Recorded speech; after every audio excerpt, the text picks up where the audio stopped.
Let's have 10,475,608 minus 9,294,819. So again, with standard algorithm, we are going to subtract each digit beginning from the rightmost place, which is the ones place, and then we keep on subtracting our digits moving to the left. So first, let's have 8 minus 9, which is not possible, right? So since that is not possible, because 9 is bigger than 8, we're going to borrow from the next digit. But the next digit, the tens place, can't lend us anything, right? Because it's 0. So the tens digit is going to borrow first from the hundreds place. Let's borrow 1 from the hundreds place. That's 5. And then we transfer that 1 to the tens place, which makes it into 10. And then we proceed with borrowing 1 from the tens place to the ones place. So this becomes 9. And our 8 becomes 18.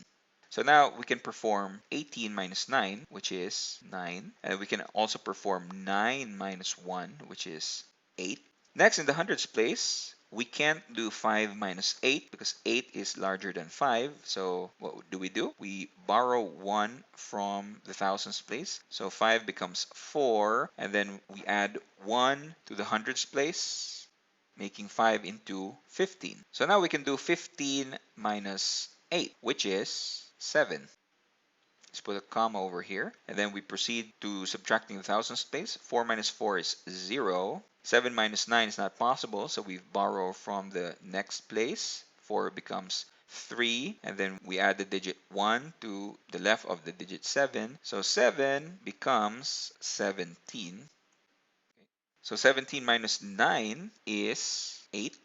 Next, let's do 3 minus 2, which is 1. And then let's do the millions place. That's 0 minus 9, which is not possible. We can't take away 9 from 0. So we borrow from this 1, which becomes 0. And then we add it to this digit, which becomes 10. 10 minus 9 now becomes 1. And there we have it. Our final answer is 1,180,789. See how quick and easy it is? Now you can add or subtract large numbers without taking too long.